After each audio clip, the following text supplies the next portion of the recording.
Hello friends, welcome to my Hongirana channel. ಈ ದಿನ ನಾನು ಒಂದು ಕೊಡಗಿನ ವಿಶೇಷವಾದ, ಅಲ್ಲಿ ತುಂಬಾ ಹೆಚ್ಚಾಗಿ ಮಾಡೋ ಅಂಥದ್ದು, ಆ ವೆದರಿಗೆ ಚೆನ್ನಾಗಿರೋ ಒಳ್ಳೆ ಫುಡ್ಡು, ಬೇಕಾಗಿರೋಂಥ ಫುಡ್ಡು ಒಂದಿನ ನಾನು ನಿಮಗೆ ತೋರಿಸ್ತಾ ಇದ್ದೀನಿ. ನಿಮ್ಗೆ ಆಗ ಸ್ವಲ್ಪ ಅರ್ಥ ಆಗಿರ್ಬೋದಲ್ವ. ಮೋಸ್ಟ್ಲಿ ನಾನು ನಮ್ಮ ಊರಿದೆ ಹಳ್ಳಿ, ಅಲ್ಲಿಗೆ ಹೋಗಿದ್ದೆ, ಅಲ್ಲಿ ಇದು ಮಾಡ್ತಾಯಿದ್ವಿ ಅವಾಗ. ಅದನ್ನು ನಿಮ್ಗೆ ತೋರಿಸೋಣ ಅಂತ ಮಾಡಿದ್ದೀನಿ. ನೋಡಿ, ಇದಕ್ಕೆ ಫಸ್ಟು ಅದಕ್ಕೆ ಒಂದು ಮಸಾಲೆ ರೆಡಿ ಮಾಡ್ಕೋಬೇಕು.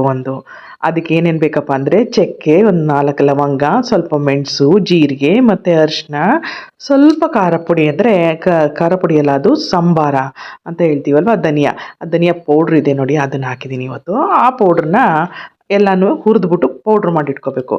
ಫಸ್ಟ್ ನೋಡಿ, ನೋಡಿ, ಇದು ಸುಮಾರು ಇವತ್ತು 1 kg ಇದೆ.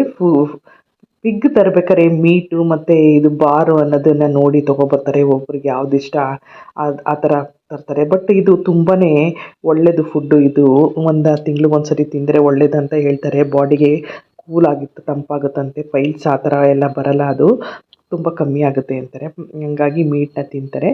ನೋಡಿ, ಅದನ್ನು ಹಾಕಿದ್ದೀನಲ್ಲ, ಇದನ್ನೆಲ್ಲ ಸ್ವಲ್ಪ ಹುರಿದ್ಬಿಟ್ಟು ಚೆನ್ನಾಗಿ ಮಿಕ್ಸಿಲಿ ಪೌಡ್ರ್ ಮಾಡಿಟ್ಕೋಬೇಕು. ಇದು ಒಂದು ಪಿಗ್ಗನ್ನು ಮಾಡಬೇಕಾದ್ರೆ, ರೆಸಿಪಿ ಮಾಡಬೇಕಾದ್ರೆ ಈ ಫುಡ್ಡನ್ನು ನಾವು ಫಸ್ಟು ಪ್ರಿಪೇರ್ ಮಾಡಿಟ್ಕೊತೀವಿ. ಇದನ್ನು ನೋಡಿ ರೆಡಿ ಮಾಡಿಟ್ಕೊಂಡಿದ್ದೀನಿ, ರೆಡಿ ಮಾಡಿಟ್ಕೊಂಡಿದ್ದೀನಿ. ಸ್ವಲ್ಪ ಹುರಿತಾ ಇದ್ದೀನಿ. ಇದಕ್ಕೆ ಮತ್ತೆ ಇನ್ನು ಸೈಡಲ್ಲಿ ಇನ್ನೇನೇನು ಬೇಕಪ್ಪ ಅಂದರೆ ಬೆಳ್ಳುಳ್ಳಿ, ಶುಂಠಿ ಮತ್ತು ಹಸಿಮೆಣ್ಸಿಕಾಯಿ ಹಾಕ್ತೀವಿ. ನಾನು ಯಾವಾಗಲೂ ಹಸಿಮೆಣ್ಸಿಕಾಯಿ ಹಾಕಲ್ಲ ಅಂತ ನಿಮ್ಗೆ ಗೊತ್ತಲ್ವಾ, ಹಾಗಾಗಿ ಇವತ್ತು ಒಣಮೆಣ್ಸಿಕಾಯಿನೇ ಹಾಕ್ತೀನಿ, ಗ್ಯಾಸ್ಟ್ರಿಕ್ ಬರಲ್ಲ ಅಂದ್ಬಿಟ್ಟು. ಅದು ಒಂದು 3 ತೊಗೊಂಡಿದ್ದೀನಿ. ಮತ್ತು ಇದು ಇನ್ನೂ ಸ್ವಲ್ಪ ಹುರಿಲಿ ಚೆನ್ನಾಗಿ ಅಂತ ಹುರಿತಾ ಇದ್ದೀನಿ. ನೋಡಿ, ಮೀಟ್ ತಿಂದರೆ ಕ್ಯಾನ್ಸರ್ ಬರೋದಿಲ್ವಂತೆ. ಪ್ರೋಟೀನು ತುಂಬ ಇರುತ್ತಂತೆ ಇದಕ್ಕೆ, ಮತ್ತು ಬಾಡಿ ಬಿಲ್ಡರ್ಸ್ಗೆ ತುಂಬ ಒಳ್ಳೆಯದಂತೆ. ಇದನ್ನು ದೌರ್ಬಲ್ಯನ ಓಡಿಸುತ್ತಂತೆ ಫ್ರೆಂಡ್ಸ್. ಮೆದುಳಿಗೆ ತುಂಬ ಪ್ರಯೋಜನಕಾರಿಯಂತೆ. ಇದು ಕೆಂಪು ರಕ್ತ ಕಣಗಳೆಲ್ಲ ಒಗ್ಗೂಡಿಸುತ್ತಂತೆ. ಇದು ತುಂಬಾ ಮತ್ತು ಇದನ್ನು ತುಂಬಾ ಹೆವಿಯಾಗೂ ತಿನ್ನಬಾರ್ದು, ಹಾಗೆ ಲಿಮಿಟಲ್ಲಿ ತಿನ್ನಬೇಕು. ಇದನ್ನು ಇಷ್ಟೆಲ್ಲ ಬೆನಿಫಿಟ್ಟು ಇದೆ. ನಾವು ಯಾವ ಥರ ಉಪಯೋಗಿಸ್ಕೋತೀವಿ ಆ ಥರ ಇದೆ ಫ್ರೆಂಡ್ಸ್. ನೋಡಿ, ಇದಕ್ಕೆ ಅವಾಗ ಇದನ್ನೆಲ್ಲ ಹುರಿದು ಪೌಡ್ರ್ ಮಾಡಿಟ್ಕೋತೀನಿ ಸ್ವಲ್ಪ. ಮತ್ತು ಈಗ ಇನ್ನೊಂದಕ್ಕೆ, ಈಗ ನೋಡಿ, ಈ ಮೀಟು 1 kg ಇದೆ ಅಲ್ವಾ, ಇದಕ್ಕೆ ನಾನು ಫಸ್ಟ್ ಏನು ಮಾಡಬೇಕಂದ್ರೆ, ಒಬ್ಬೊಬ್ಬರು ಒಂದೊಂದು ಥರ ಮಾಡ್ತಾರೆ. ಇದಕ್ಕೆ ನಾನು ಏನು ಮಾಡಿದ್ದೀನಿ, ಫಸ್ಟು ಹಸಿ ಈರುಳ್ಳಿನೂ ಮತ್ತು ಹಸಿಮೆಣ್ಸಿಕಾಯಿ ಬದಲು ಒಣಮೆಣ್ಸಿಕಾಯಿನೂ ಹಾಕಿ ಸ್ವಲ್ಪ ಹುರಿತಾ ಇದ್ದೀನಿ. ಸ್ವಲ್ಪ ಹುರ್ಕೋಬೇಕು, ಸ್ವಲ್ಪ ಚೆನ್ನಾಗಿ ಹುರಿಬೇಕು. ಮತ್ತು ಇದನ್ನು ಆ ನೀರಿರುತ್ತಲ್ಲ ಅದರಲ್ಲೇ ಸ್ವಲ್ಪ ಚೆನ್ನಾಗಿ ಹುರಿಬೇಕು. ಅದನ್ನು ಸ್ವಲ್ಪ ಹೊತ್ತು ಕುಕ್ಕರಲ್ಲೆಲ್ಲ ಬೇಯಿಸೋಕೆ ಹೋಗ್ಬಾರ್ದು. ಮತ್ತು ಕುಕ್ಕರ್ ಪಾತ್ರೆ ತೊಗೊಂಡಿದ್ದೀನಿ, ಬಟ್ ಅದು ಕುಕ್ಕರಲ್ಲಿ ಬೇಯಿಸಲ್ಲ ನಾನು. ಕುಕ್ಕರ್ ತಿಕ್ಕಾಗಿರುತ್ತೆ ಅಂದ್ಬಿಟ್ಟು ಆ ಕುಕ್ಕರಲ್ಲಿ ಬಿಸಿಯಾಗಿರುತ್ತೆ, ಅದನ್ನು ಚೆನ್ನಾಗಿ ಉಪ್ಪು ಹಾಕ್ಬಿಟ್ಟು ಒಂದು ಅರ್ಧ ಗಂಟೆ, ಒಂದು 20 ನಿಮಿಷ ಸ್ವಲ್ಪ ಬೇಯಿಸಬೇಕು ಚೆನ್ನಾಗಿ. ನೋಡಿ, ಈರುಳ್ಳಿ, ಹಸಿಮೆಣ್ಸಿಕಾಯಿ, ಉಪ್ಪು ಹಾಕಿ ಸ್ವಲ್ಪ ಚೆನ್ನಾಗಿ ಬೇಯಿಸ್ತಾ ಇದ್ದೀನಿ. ಸ್ವಲ್ಪ ಚೆನ್ನಾಗಿ ಬೇಯಲಿ ಇದು ಮತ್ತು ಅದರಲ್ಲಿರೋ ನೀರಿನಂಶ ಎಲ್ಲ ಬಿಟ್ಕೊಂಡು ಚೆನ್ನಾಗಿ ಬೇಯ್ತಾ ಇರುತ್ತೆ.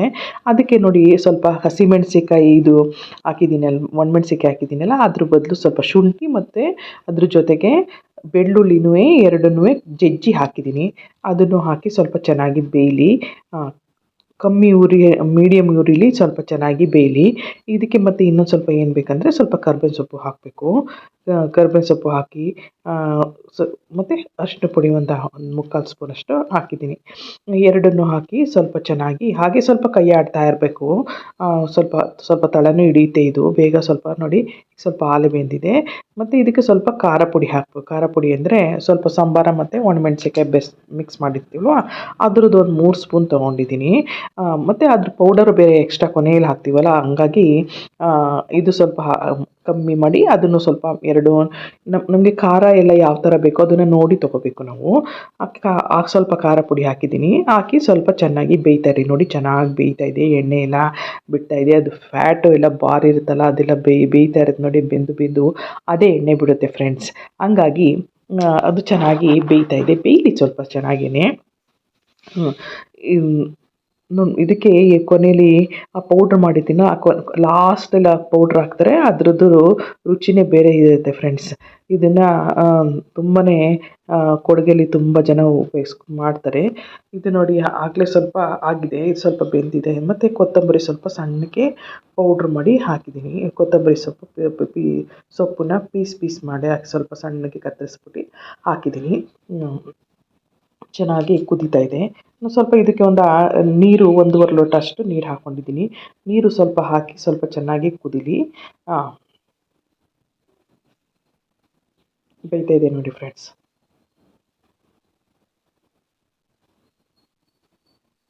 ಚೆನ್ನಾಗಿ ಬೇಯಲಿ ಇದು. ನೋಡಿ ಕುದೀತಾ ಇದೆ, ಇದು ಚೆನ್ನಾಗಿ ಬೇಯ್ತಾ ಇದೆ.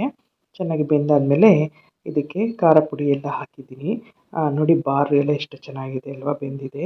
ಇದು ಬಂದಾದಮೇಲೆ ನೋಡಿ ಇನ್ನೊಂದು ಚೂರು ಬೇಯಬೇಕು, ಆಗಿದೆ ಮೋಸ್ಟ್ಲಿ, ಇನ್ನೊಂದು ಸ್ವಲ್ಪ ಬೇಯಬೇಕು. ಸ್ವಲ್ಪ ಇಷ್ಟು ಈಸಿನೇ ಇದು ಮಾಡೋದಂಥದ್ದು, ಆದರೆ ಸ್ವಲ್ಪ ಹುರಿಯೋಂಥದ್ದು ಸ್ವಲ್ಪ ಜಾಸ್ತಿ ಟೈಮ್ ತೊಗೊಳುತ್ತೆ. ಮತ್ತು ನೋಡಿ ಅದನ್ನು ಹುರಿದಿಟ್ಕೊಂಡಿದ್ದೀನಲ್ಲ, ಅದ್ರ ಪೌಡ್ರ್ ಮಾಡಿ ಇಟ್ಕೊಂಡಿದ್ದೀನಿ ಮಿಕ್ಸಿಲಿ ಸಣ್ಣಕ್ಕೆ.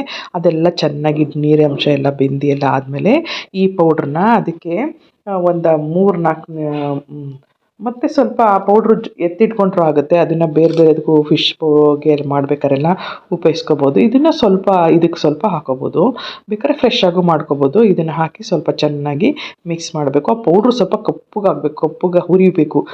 ಕಲ್ಲರ್ ಆಗ್ಲೇ ಅದ್ರ ಸ್ಟ್ರಕ್ಚರ್ ಅದು ಚೆನ್ನಾಗಿ ಬರೋದು. ಪಿಗ್ ಮಟನ್ ಅಂದರೆ ಆ ಥರನೇ ಬ್ಲ್ಯಾಕಿಶ್ ಕಾಣ್ತಾ ಇರುತ್ತೆ. ಮತ್ತು ಅದು ಇಷ್ಟು ದಿನ ಇಟ್ಟು ಅದು ಏನಾಗಲ್ಲ, ಒಂದು 3-4 ದಿನ ಇರುತ್ತೆ, ಇದು ಚೆನ್ನಾಗಿರುತ್ತೆ.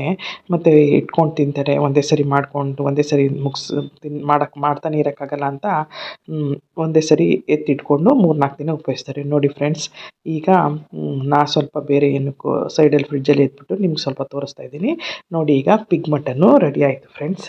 ಈ ಥರ ನೀವು ಮಾಡ್ಕೊತೀನಿ, ತುಂಬಾ ಚೆನ್ನಾಗಿರುತ್ತೆ. ಇದನ್ನು ನೋಡಿ ಫ್ರೆಂಡ್ಸ್, ಥ್ಯಾಂಕ್ ಯು.